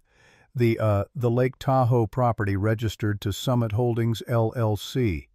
Mr. Harding contends this was purchased with inheritance money from his father. Katherine stood without being invited. "Your Honor, may I?" Judge Porter nodded. Katherine pulled a document from her briefcase. Summit Holdings was incorporated 3 months after Mr. and Mrs. Harding's marriage. The down payment came from a Wells Fargo account that only existed during the marriage. Mr. Harding's father passed away in 2004, 8 years before the marriage, and left his entire estate to Mr. Harding's mother, who is still living. There was no inheritance. She handed copies to the bailiff for the judge and Hopkins. "This is a death certificate and will from 2004 plus a sworn statement from Marcus's mother confirming she received the entire estate. There was no inheritance for Marcus to use as separate property." Hopkins looked at Marcus, who was staring at the table. No help would come from his client, who'd apparently lied to his own attorney. Judge Porter's voice was ice. "Mr. Hopkins, your client has wasted this court's time with fabrications. I'm going to ask one more time, does he dispute any findings in the special master's report?" "No, Your Honor." "Good. Then let's proceed with final orders." The judge read from his prepared ruling, each word falling like a hammer blow. "Total marital estate $27.3 million. Given Mr. Harding's systematic fraud, breach of fiduciary duty, and criminal conduct, I am awarding Mrs. Sullivan 70% $19.1 million. Marcus's head dropped into his hands. The Noe Valley residence appraised at $2.8 million is awarded to Mrs. Sullivan as her separate property. The Lake Tahoe cabin and Sonoma car collection will be sold, proceeds going to Mrs. Sullivan. Mr. Harding retains the remaining 30% of marital assets, approximately $8.2 million, from which will be deducted. Judge Porter ticked off items on his fingers. Legal fees to Aldridge and Crane, $540,000. Special master fees, $180,000. Restitution to TechCore Solutions for embezzled funds, $4.7 million per the criminal investigation. Back taxes on unreported income, estimated $2.1 million. He looked at Marcus over his glasses.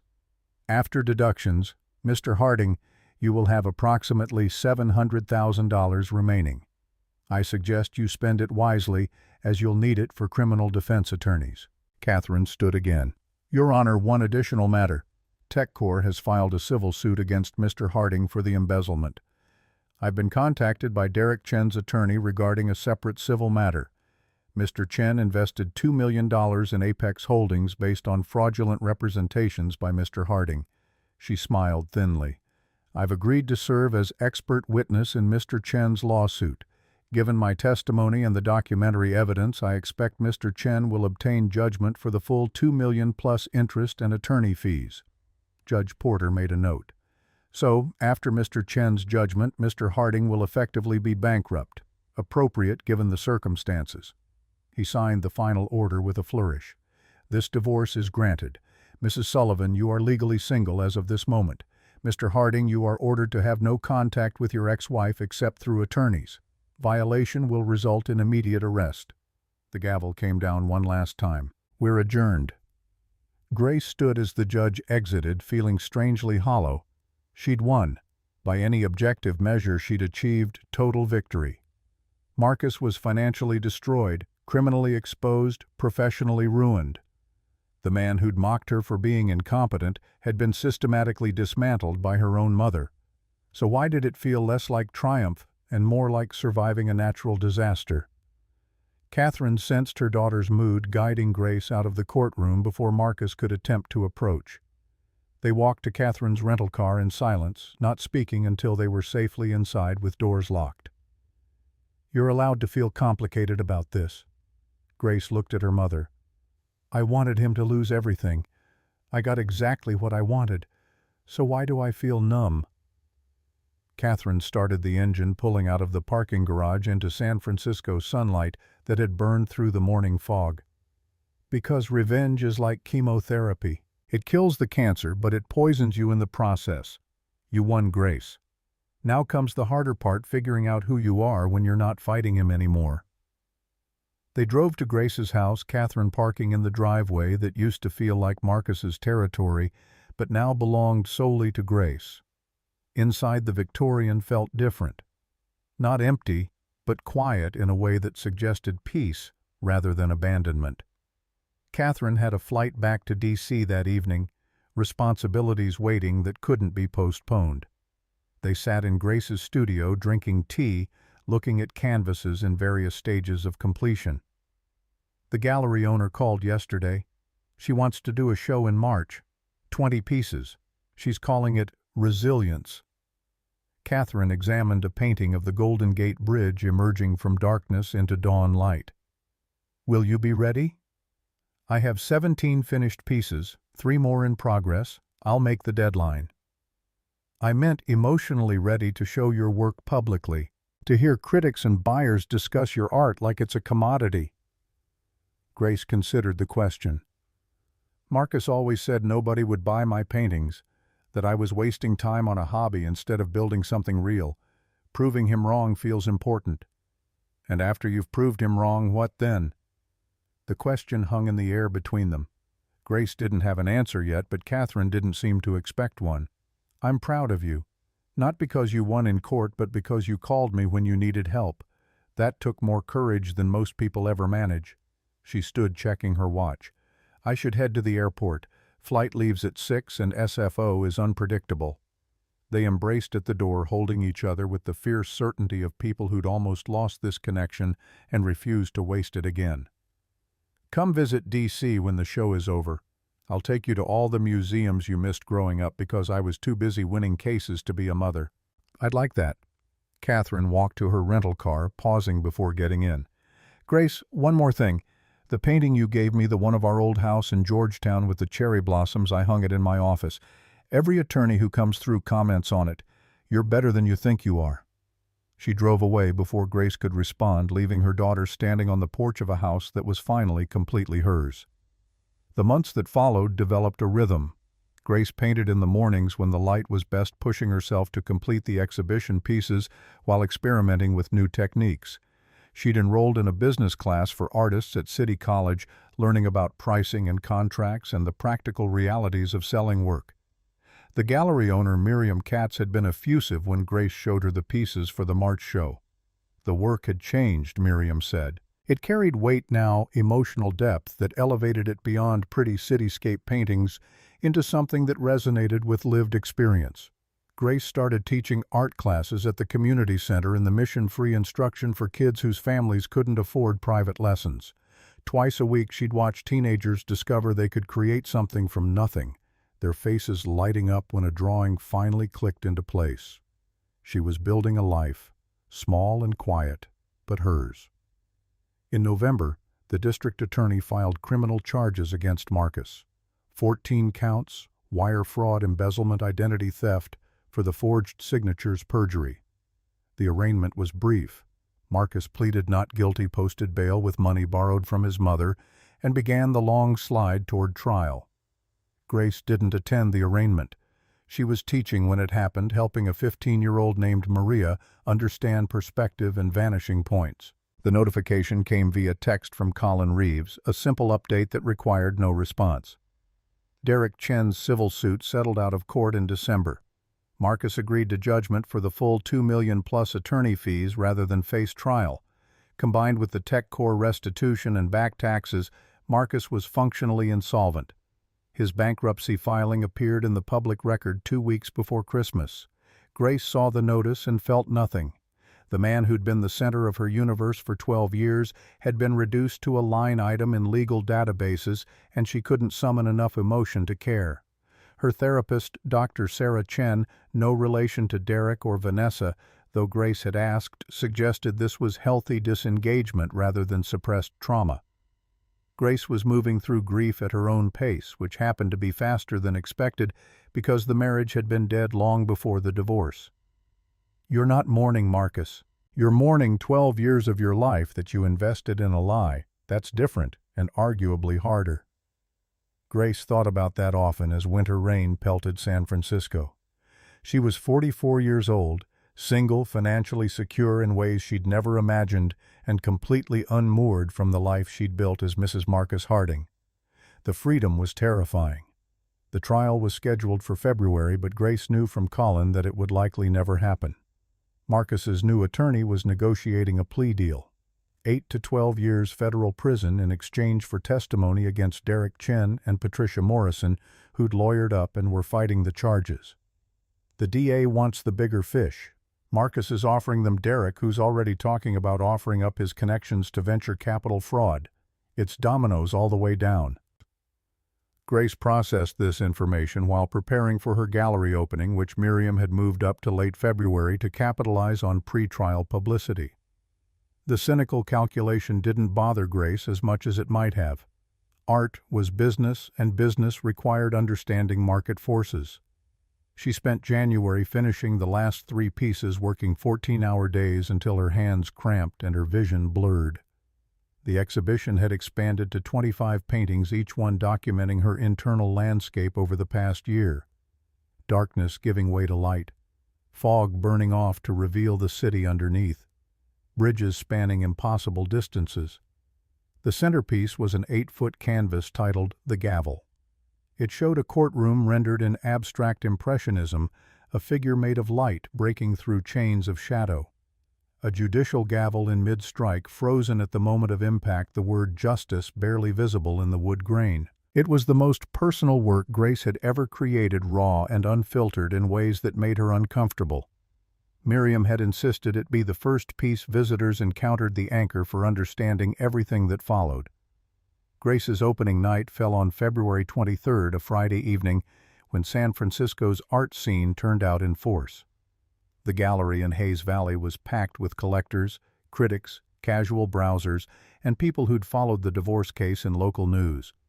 Miriam had capitalized on the publicity without exploiting it, framing the show around artistic evolution rather than personal trauma. Grace wore a crimson dress Katherine had sent from D.C. custom-tailored to fit perfectly. Her hair, which she'd kept in a conservative style throughout the marriage, was cut shorter, now silver streaks at the temples she'd stopped dyeing. She looked like someone who'd walked through fire and emerged transformed rather than consumed. Katherine flew in for the opening, arriving at the gallery 15 minutes before doors opened. "You ready?" Grace surveyed her work, hanging on white walls under perfect lighting, each piece representing hours of labor and emotional excavation. "I'm terrified. What if nobody buys anything? What if they hate it? Then you'll have learned something about public taste and created art anyway. But that's not what's going to happen." The doors opened at 6. By 6:30, 17 of 25 pieces had red dots indicating sales. The gavel, priced at $85,000, sold in the first 10 minutes to a tech executive who'd read about the divorce and wanted to support Grace's work. Critics from the Chronicle and Art Forum circulated, making notes and asking questions about technique and inspiration. Grace answered honestly, explaining how fury and grief had fueled these pieces, how painting had been the only way to process emotions too large for words. A reporter from the Chronicle approached with a recorder. Ms. Sullivan, your story has inspired many women facing financial abuse. What message would you share with them? Grace considered the question, aware that her answer would be printed and discussed. That financial abuse is violence, that being controlled through money is a form of imprisonment, and that asking for help isn't weakness, it's the strongest thing you can do. She paused, finding Katherine across the gallery. I was lucky. I had a mother who could fight for me when I couldn't fight for myself. Not everyone has that. That's why 15% of tonight's proceeds go to the Safe Haven Foundation, which provides free legal aid to domestic abuse survivors. The reporter scribbled notes. Any regrets about how things ended with your ex-husband? Grace thought about Marcus in his witness box, watching his carefully constructed lies collapse. She thought about the moment Judge Porter announced final orders, the look on Marcus's face when he realized he'd lost everything. I regret the 12 years I wasted believing his version of who I was. I don't regret taking it all back. By 8 o'clock, every piece had sold. Gallery visitors were placing orders for future work collectors, asking to be notified when Grace had new pieces available.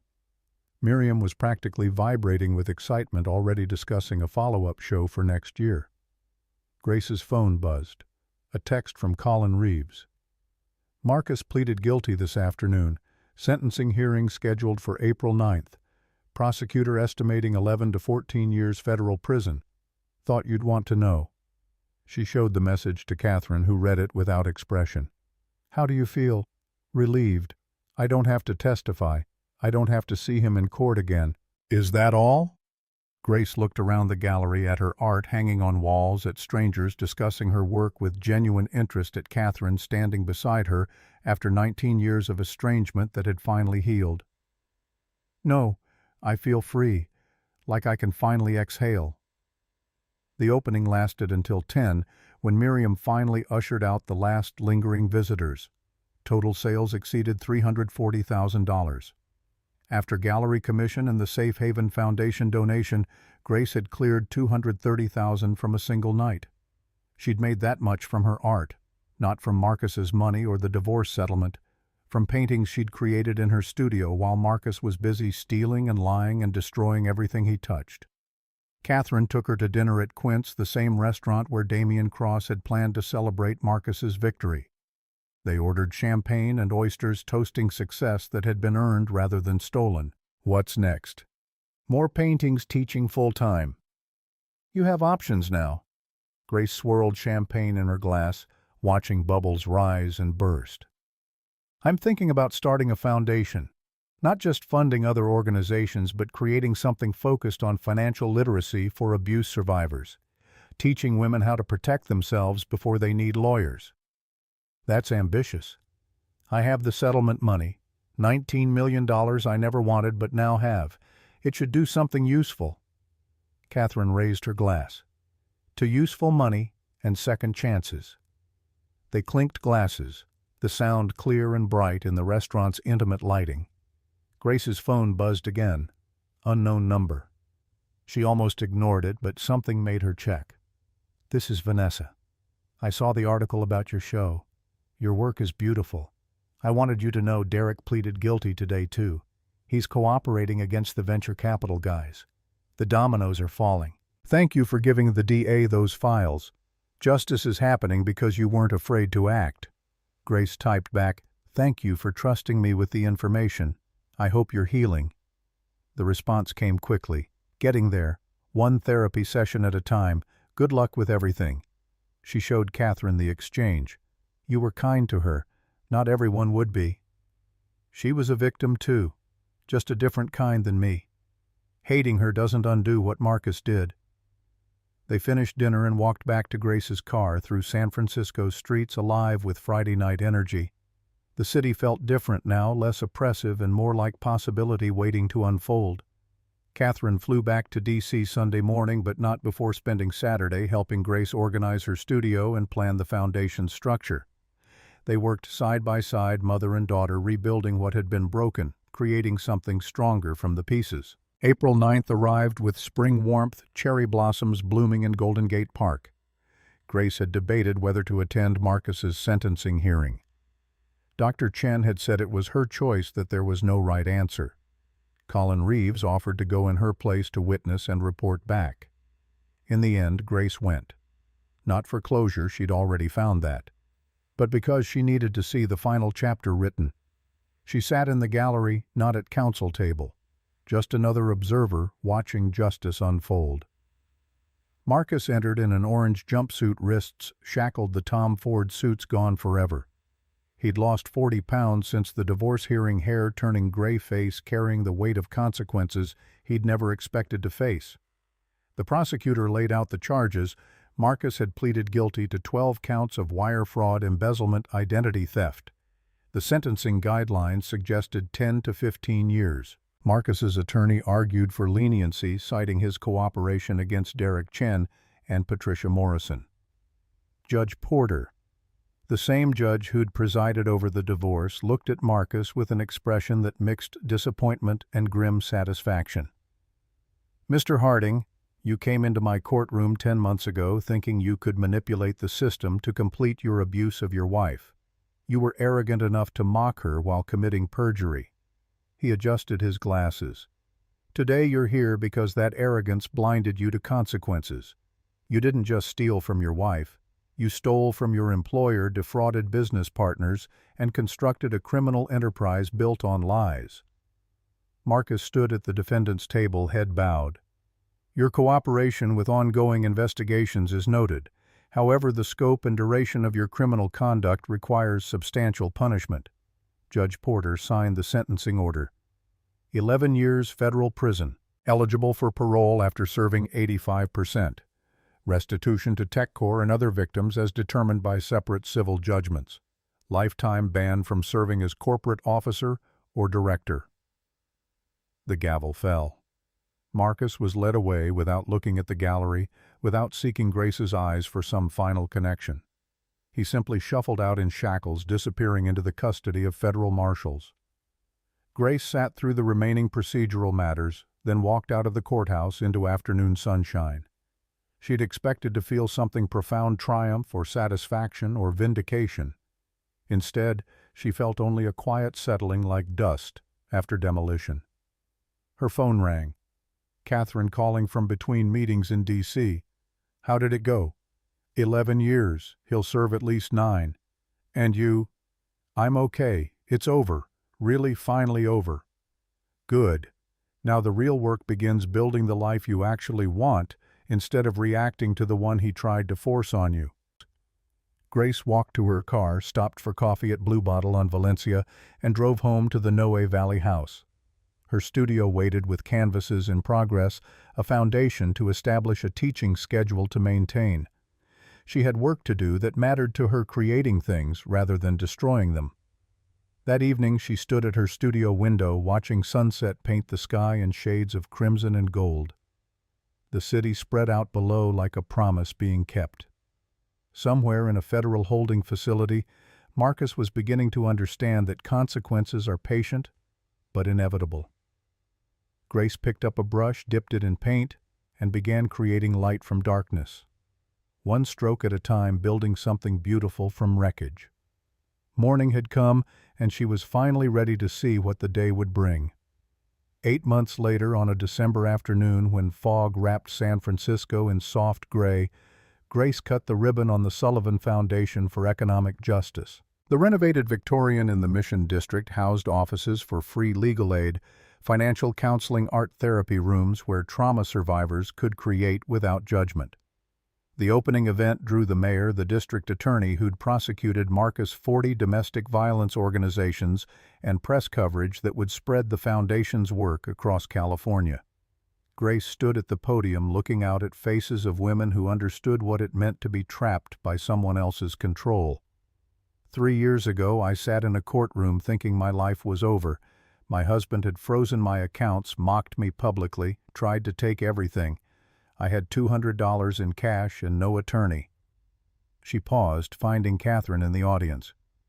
What saved me wasn't just my mother's legal expertise. It was learning that asking for help is strength, not weakness. This foundation exists for women who don't have a Supreme Court attorney in their contacts. She gestured to the building around them. We provide free legal representation for financial abuse cases. We teach financial literacy and business skills. We offer art therapy because healing isn't just legal, it's emotional. Grace looked directly at the cameras broadcasting the event. We're naming our first fellowship after someone who taught me the power of truth, the Vanessa Chen Fellowship for Young Women in Professional Development. In the audience, Vanessa stood and waved, tears streaming down her face. She'd spent 2 years in therapy, changed careers to nonprofit work, and volunteered weekly at the foundation helping other women escape situations similar to hers. Katherine stepped forward to help Grace cut the ceremonial ribbon. Photographers captured mother and daughter arms linked, launching something that would outlive them both. The reporter from the Chronicle approached after the ceremony. "Ms. Sullivan, your ex-husband is eligible for parole in 6 years. Do you think about what happens when he's released?" Grace considered the question honestly. "I think about the hundreds of women who'll walk through these doors over the next 6 years and learn they don't have to accept abuse. I think about Marcus sitting in a cell realizing that destroying me only made me stronger. I think about legacy." She smiled. "He's spent 6 years in prison. I've spent 6 years building something that will help people long after both of us are gone. That's the only comparison that matters." Evening fell over the Mission District lights from the foundation glowing warm against the fog. Grace stood on the building's rooftop terrace with Katherine looking out at the city they'd conquered in different ways. "Your father would be proud. He always said you had a stronger moral compass than me." Grace thought about the father she'd lost 10 years ago, the one who'd died thinking she'd wasted her Aldridge potential on finger painting. He died thinking I'd made the wrong choices. Left the family legacy for a simple life that ended in disaster. Katherine put her arm around her daughter's shoulders. "He died before seeing what you built from that disaster. You didn't waste anything, Grace. You found yourself. That's harder than any case I ever won." Below them, the foundation's lights glowed. Tomorrow, 8 women would walk through those doors seeking help. They'd find attorneys, counselors, hope. They'd find what Grace had found, that silence isn't weakness, it's just the pause before you fight back. And they'd learn what Marcus Harding had learned too late: underestimating a quiet woman is the most expensive mistake you can make, especially if her mother wrote the law.